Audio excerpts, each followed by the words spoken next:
การเสนอห่างกฎหมายว่าด้วยพนักงานอัยการฉบับใหม่ถ้าหากถูกรับร้องและประกาศใส่แล้วจะเป็นเครื่องมืออันสำคัญในการคุ้มครองพนักงานอัยการในขอบเขตทั่วประเทศอย่างล้มศูนย์ท่านไซสนาโคตรภูธรได้เสนอห่างกฎหมายว่าด้วยพนักงานอัยการฉบับสั่งใหม่โตกล่องประชุมสมัยสามัญที่9ของสภาแห่งชาติสุดที่9ในวันที่ 16 มิถุนายน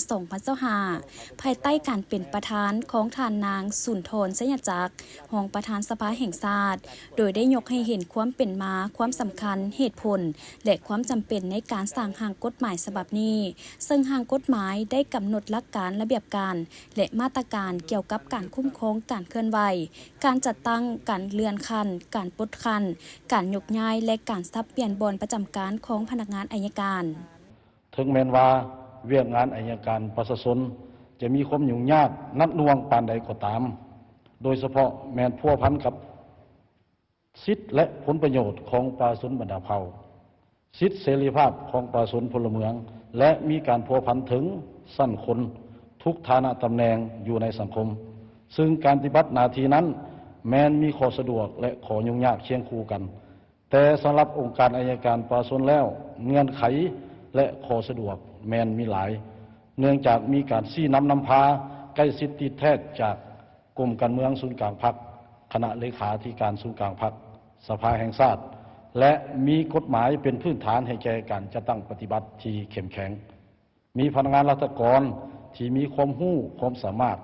มีคุณสมบัติศีลธรรมปฏิบัติมีประสบการณ์พร้อมแล้วที่จะรับใช้ชาติรับใช้ประชาชนอย่างสุดใจ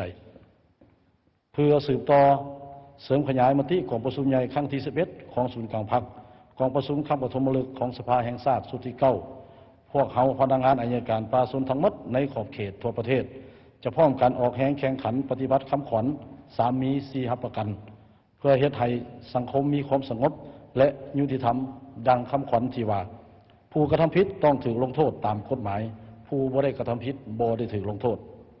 กฎหมายนี้ได้กำหนดการปฏิบัตินโยบายการติดตามกวดกาและการประเมินผลเพื่อเฮ็ดให้พนักงานอัยการมีความจงรักภักดีมีคุณสมบัติศีลธรรมปฏิบัติมีความสัตย์ซื่อบริสุทธิ์มีจรรยาบรรณจรรยธรรมแนใส่รับประกันการสั่งฟ้องผู้ถูกหาขึ้นศาลตามกฎหมายและการติดตามกวดกาการปฏิบัติกฎหมายขององค์การสืบสวนสอบสวนศาลประชาชนองค์การปฏิบัติคำตัดสินของศาลให้มีความว่องไวโปร่งใสถูกต้องครบถ้วนภาวะวิสัยประกอบส่วนเหตุให้สังคมมีความสงบเป็นระเบียบเรียบร้อยและยุติธรรมซึ่งห่างกฎหมายว่าด้วยพนักงานอัยการฉบับสั่งใหม่ประกอบมี13ภาค10หมวด68มาตราภายหลังกฎหมายฉบับนี้ถูกรับร้องและประกาศใช้แล้วจะเป็นเครื่องมืออันสำคัญในการคุ้มครองพนักงานอัยการในขอบเขตทั่วประเทศอย่างล้มศูนย์เป็นเอกภาพและมีประสิทธิผลพร้อมนี้พนักงานอัยการจะได้รับการพัฒนาหอบด้านด้วยคุณภาพเกี่ยวกับทฤษฎีการเมืองการปกครองเวียกงานวีซ่าเฉพาะซึ่งประกอบด้วยทฤษฎีและพฤติกรรมเกี่ยวกับเวียกงานอัยการเฮ็ดสำเร็จหน้าที่การเมืองของตนที่ได้รับมอบหมาย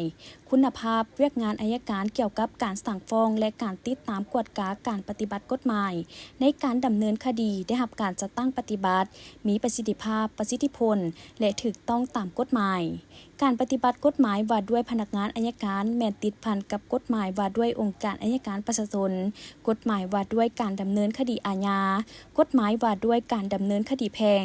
กฎหมายว่าด้วยการปฏิบัติคำตัดสินของศาลและกฎหมายอื่นๆที่เกี่ยวข้องซึ่งเฮ็ดให้กฎหมายมีผลศักดิ์สิทธิ์สติเคารพและปฏิบัติกฎหมายของบุคคลนิติบุคคลและการจัดตั้งในทั่วสังคมจะได้รับการเชิดชูสูงขึ้นในโอกาสดังกล่าวบรรดาสมาชิกสภาแห่งชาติก็ได้ประกอบคำคิดคำเห็นใส่ห่างกฎหมายฉบับดังกล่าวซึ่งโดยรวมแล้วแม่นเห็นดีเป็นเอกภาพทางด้านโครงสร้างและเนื้อในของห่างกฎหมายฉบับนี้แต่ยังมีสมาชิกสภาบางท่านเสนอให้ปรับปรุงบางเนื้อในอยู่บางหมวดบางมาตราที่ยังเห็นว่าบ่ทันถูกต้องสอดคล้องรัดกุมเท่าที่ควรเพื่อเฮ็ดให้ห่างกฎหมายฉบับนี้ถูกต้องตามแนวทางที่ภาครัฐวางออกและสามารถนำไปจัดตั้งปฏิบัติได้ให้เกิดผลประโยชน์สูงสุด